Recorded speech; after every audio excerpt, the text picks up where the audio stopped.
Good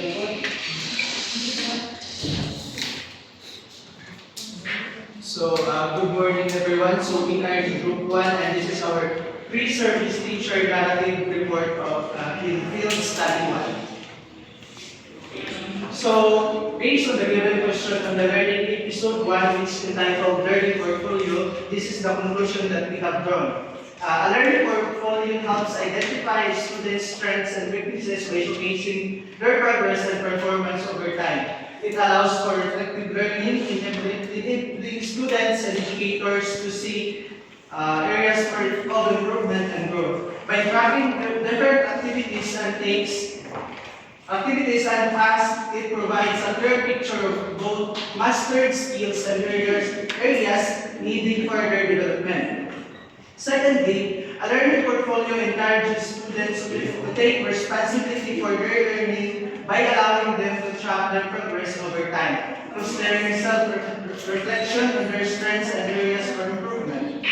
It promotes goal setting as students curate their work, making them more accountable for achieving their personal academic targets. Additionally, it encourages active involvement in their learning process, helping students to make informed decisions about their learning strategies and resources. So alam naman natin sa kabuuan, ang learning portfolio ay talagang parang framework yan ng mga activity o task na ginagawa ng isang student kung saan matitrace niya o self-assessment, magkakaroon siya ng self-assessment sa progress or sa mga development na nagagawa sa kanyang sarili sa kabuuang aralin sa loob ng isang silid-aralan.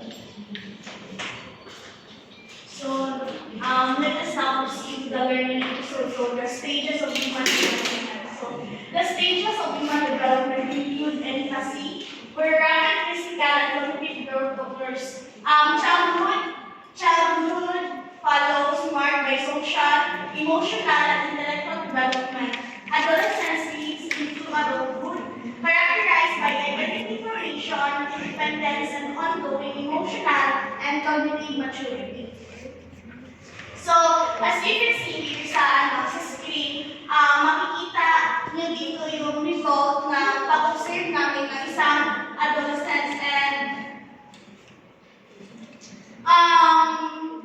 base sa observation namin, the adolescents got 6 na score na nagsasuggest na average development both in cognitive and social emotional areas. This implies that the learning is developing at a typical pace for their age group, meeting most of the expected developmental milestone, but not necessarily exceeding. This score implies that the learning environment is sufficient in providing the support and opportunities that adolescent needs to grow, but it may not be offering some challenges or opportunities to push the learner beyond. As we reflect on the data in the collection process, we see the learner as someone who is steadily progressing in the development, but may not be fully challenged in their current learning environment. The fact that she exhibits average cognitive and social emotional skills, that means that she likely comfortable and confident in the task and expectations placed on her, but parang hindi may mga potential na hindi nakikita or like hindi na-open because of those. Okay, the learning episode 3, this is the result of our observation. Developmental theories explain how individuals grow and change across their lifespan, focusing on physical, cognitive, and emotional development. They provide frameworks to understand key milestones. These theories help educators and parents tailor approaches to meet the needs of children and different development phases. So, number 1, does the student express easily? Yes. Number Number 2, if yes, why does he trust so easily? The student trust likely comes from positive life experiences and a supporting upbringing. He believes people are generally kind and trustworthy, which make him feel safe in social situations. His outlook fosters an environment where he feels confident in building relationships. And 3, the she or he dominantly carefree or dominantly cautious. The student is dominantly carefree, approaching challenges with a relaxed attitude. He remains calm and adaptable when facing new tasks or setbacks. This positive demeanor is evident in his interaction with classmates. 4, other way, why do you think so? His carefree nature stems from a confident outlook on life and encouraging experiences. Growing up in a secure environment likely reinforces ability to handle difficulties positively. This mindset helps him maintain optimism in various situations. And number 5, does he have too much self-preservation? And our answer is yes, as in or not. Number 6 is whether your answer is no, please describe further. The student's lack of self-preservation indicates he is comfortable in his environment. He collaborates easily with peers and expresses his thoughts openly. This confidence likely contributes to his academic success, strong relationship. And number 7, how do you describe his sense of responsibility? The students demonstrate a strong sense of responsibility, often exceeding expectation. He takes initiative in group projects and completes assignments diligently. This behavior reflects a commitment to fulfilling his responsibility. And number 8, if you are to look at your descriptions, there is too much or too little. So the description provides a balanced view of students, neither too much nor too little. They capture openness, responsibility, and good working social interaction, and overall the observation reflect a well-rounded personality. And 9, rate how far he knows himself, 10, being in highest, please justify your rating. So we would rate the student's self-awareness as an 8 out of 10. He shows awareness of his strengths and weaknesses, participating confidently in class. However, he still has room for growth in managing stress and social situations. And number 10, and thus he easily get attached to people, and our answer is yes. And number 11, whether your answer is yes, please describe further. His ace in forming attachment indicates openness and friendliness. He readily develops close friendships, and enjoys sharing his thoughts. His ability to connect suggests he values community and social interactions. And number 12, rate how serious he is in terms of accomplishment.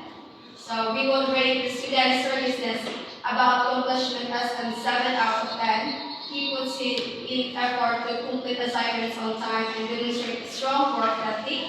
There is potential for him to further enhance his commitment and perseverance. And number 13, does he think his generation is better compared to the past generation?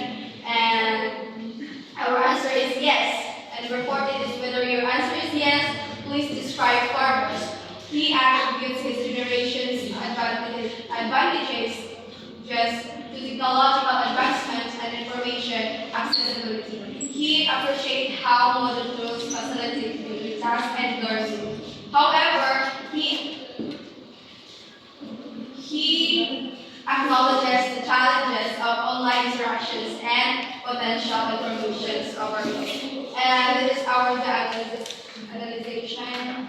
Based on our observations, the subject personality appears to be primarily maladaptive as he faces challenges in adjusting to various contexts and resolving psychosocial crises, according to Erickson theory. These difficulties manifest in self-perception and social interactions, such as struggle in forming trustworthy relationships and managing emotion. However, he does not exhibit malignant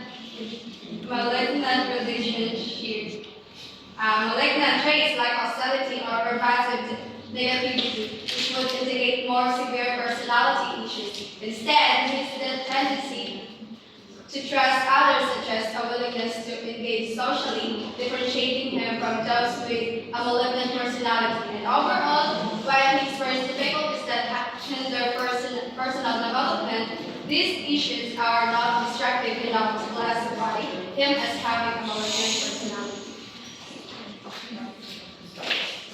For the duration part, we conducted a face-to-face interview of one of the parents of the child studying at Usman Integrated School. She shared experience on how she raised her child from infant to toddler. Based on the interview response, the parenting style exhibits a line most closely with characterized by high levels of affection with relatively low levels of discipline or restriction. The mother expresses a deep emotional bond with her child, prioritizing warmth, love, and nurturing environment over strict rule enforcement. She admits to being tolerant in terms of discipline, allowing the child significant freedom to explore and experiment, even if the result is in disorder or challenges to structure. The main challenge in permissive parenting or parenting is making sure the child feels loved without giving them too much freedom or causing them to ignore rules. As the mothers mentioned, it's hard to find a balance between showing affection and setting boundaries. Permissive parents often struggle with wanting to be emotionally supportive while also needing to enforce rules and limits. For example, a child raised by permissive parents might feel very loved and confident, knowing they can always rely on the parent for emotional support. However, when they start school, they could have some trouble following rules like sitting still during class or listening to the teacher. Since they aren't used to strict boundaries at home, they might think it's okay to behave.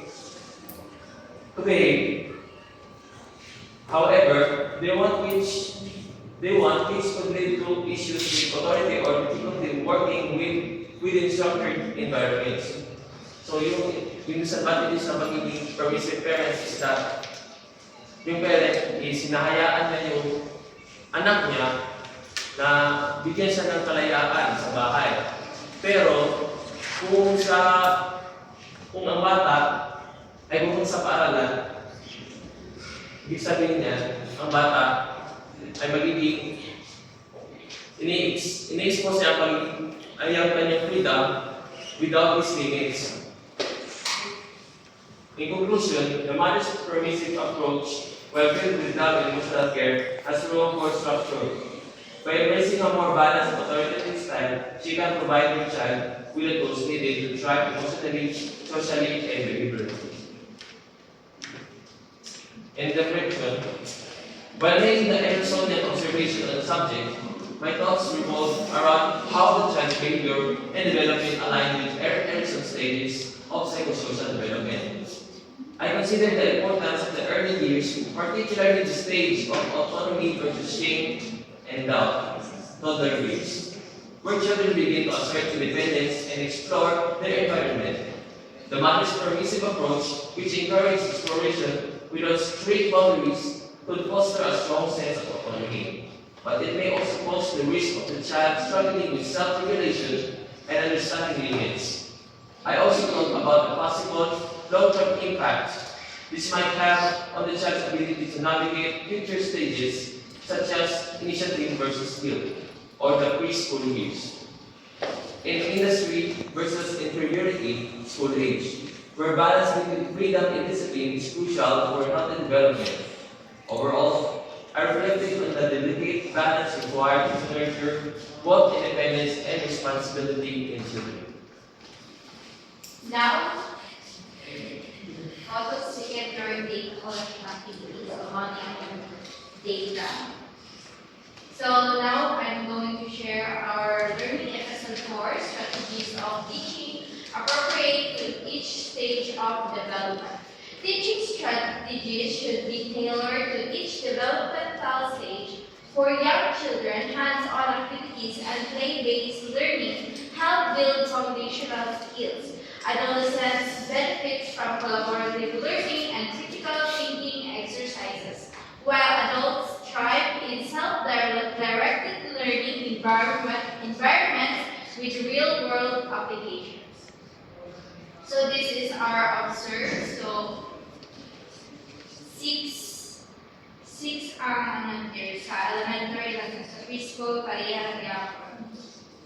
So in analyzing, we observed that teaching is only the subject matter for mastery and tests can have negative effects on different types of students. It could lead to students missing out on learning critical thinking, problem solving, and creativity skills, which are important for real-world success. This could impact both low-achieving and high-achieving students.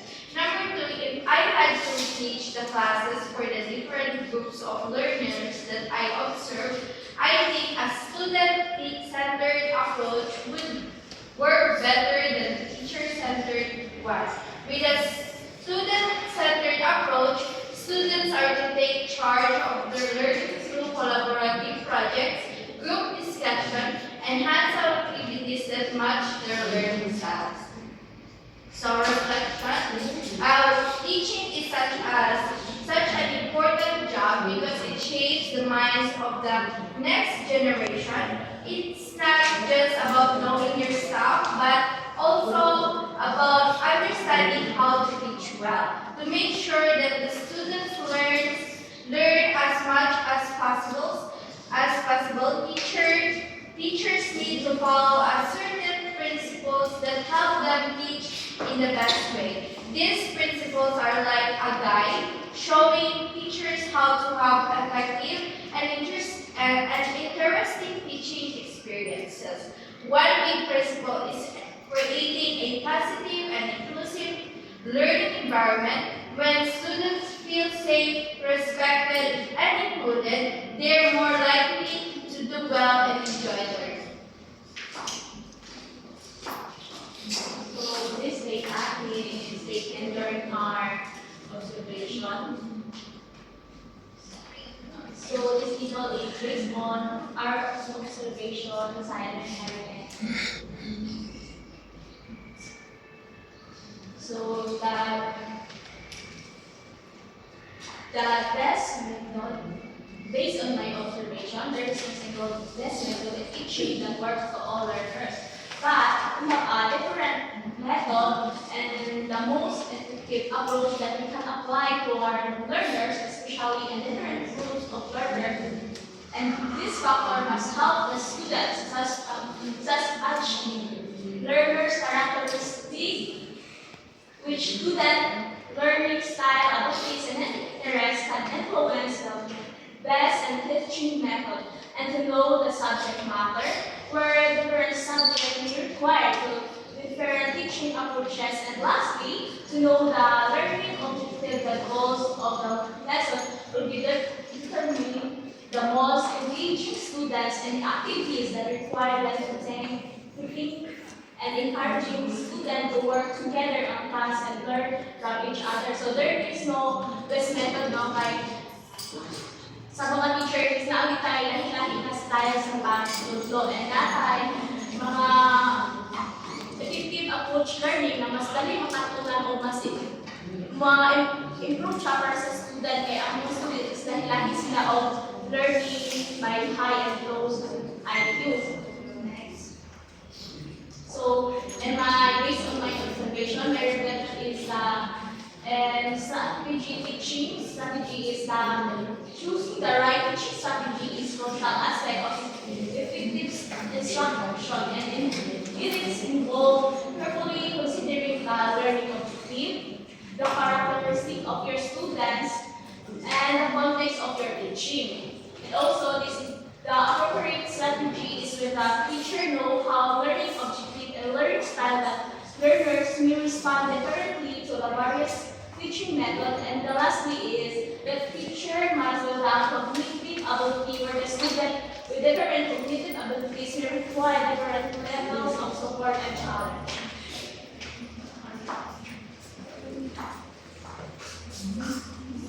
So the next observation that we had is by listing the available resources or materials that is being used by the both elementary and first school teachers. So the learning resources that we have listed is namely worksheets, flashcards, and the television and the laptops. So based on the listed learning resources on the preschool and the elementary level, we have concluded that the current learning resources and materials are not sufficient for all teachers in the school to use. The shortage impacts the quality of education as teachers have to improvise or share limited materials. Addressing this issue is crucial to ensure equal access to quality resources for all educators. So kaya namin ito nasabi kasi there are a lot of ways to invent and create what do you call this one? Materials that can make the classroom interactive and engaging one. So teacher in kindergarten and elementary level at the Muslim Integrated School can do a lot of interactive and engaging tools or materials that will make the learning more interactive and meaningful in different ways. So additionally, to address the shortage, the school can prioritize allocating funds for additional learning materials, collaborating with external organizations or government programs for resource donations would also help. Additionally, promoting resource sharing and digital materials among teachers may provide a temporary solution while more resources are acquired. So the resources that caught my interest the most in the school is the use of flashcards and worksheets. Why? Because flashcards offer a dynamic, interactive way to reinforce key concepts, making learning more engaging for students, especially in younger grades. They allow for quick repetition and active recall, which aids in memory retention. Similarly, worksheets provide us structured practice and allow students to apply what we learned in a tangible way, making it realistic because children are more interactive in learning, especially if it is hands-on. These tools, when used together, create a balanced approach that caters to both visual and hands-on learning styles, enhancing student comprehension and engagement. So these are the focus taken during the community. So overall, in field study 1, handling learners at various stages of development within the actual school environment requires understanding their cognitive, emotional, and social growth. This teacher must tailor their approaches to accommodate these differences using developmentally appropriate teaching strategies that cater to each learner's needs. So that's why teachers highly encourages that we teacher must be innovative enough to foster the different learning styles and needs of our students. For younger students, this may involve more hands-on interactive learning to build fundamental skills, while older learners benefit from critical thinking and problem-solving tasks. Effective teaching requires flexibility and adaptation, ensuring that instructional methods engage students at their respective developmental stages, fostering a positive and productive learning atmosphere. So these are the final documentation together with the respective grade level advisor, grade 1 and preschool. Thank you. Isang din siya pag padokom.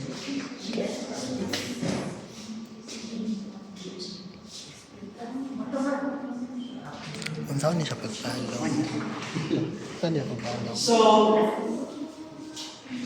for us, in our observation, I think the best practices that the teacher has made to our observation is that the teacher she's trying to really involve the students in the classroom in implementing his activities, such as letting the students